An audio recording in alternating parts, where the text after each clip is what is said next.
সংযুক্ত আরব আমিরাতের পবিত্র ঈদুল ফিতরের দ্বিতীয় দিন বাংলাদেশ কনসুলেট জেনারেল দুবাই এবং উত্তর আমিরাতের কনসাল জেনারেল মোহাম্মদ রাশেদুজ্জামানুল্লাহ শুভেচ্ছা বিনিময় করছি প্রবাসী বাংলাদেশী হলে সময় উপস্থিত আছিল আমিরাত আবুধাবি নবনিযুক্ত বাংলাদেশের রাষ্ট্রদূত তারেক আহমেদ।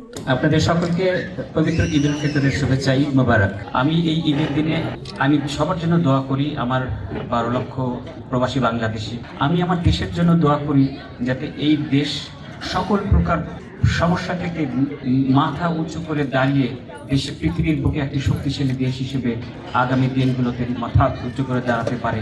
মার্চের 31 তারিখ সোমবার স্থানীয় সময় সন্ধ্যা 7:30টায় প্রবাসী হলে কনসাল জেনারেল দুবাই আল মামজারার বাসভবনের শুভেচ্ছা বিনিময়ের পাশাপাশি নৈশভোজে অংশ লই।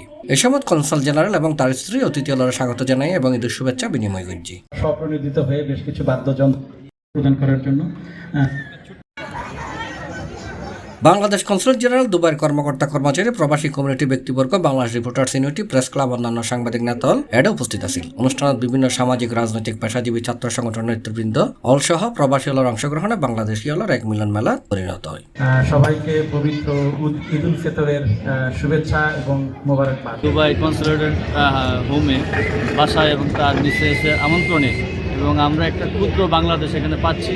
এটা কনসাল জেনারেল মোহাম্মদ রাশেদুজ্জামান বাংলাদেশি সংবাদ মাধ্যমের মাধ্যমে প্রবাসী হলরে ঈদের শুভেচ্ছা জানাই এবং বিদেশত বাংলাদেশের সুনাম অক্ষুণ্ণ রাখিবার পাশাপাশি আমিরাতের আইন কানুন মানি চলিবার পরামর্শ দিই প্রবাসী হলরে। বাংলাদেশি প্রবাসী ভাই বোনদের জন্য একটা অনুরোধ করি, আপনারা দয়া করে বাংলাদেশের কথা মাথায় রাখবেন যে আপনি যে ভালো কাজটি করবেন আপনার না, এই সুনামটা বাংলাদেশের হবে।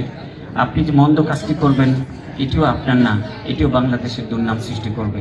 কাজে আসুন আমরা আজকের এই ঈদের আনন্দের এই দিনে একটা ব্যাপারে প্রতিজ্ঞা করি যে আমরা সবাই সুনাগরিক হিসেবে আমাদের দায়িত্ব পালন করব, পৃথিবীর বুকে আমাদের একটা নতুন ইমেজ তৈরি করব। ঈদ পুনর্মিলনী উদযাপনের মধ্যে দিয়ে এটা শুরু হয় সাংস্কৃতিক অনুষ্ঠান। ব্যাকুণ একত্রিত হয়ে সাংস্কৃতিক অনুষ্ঠান উপভোগ করে।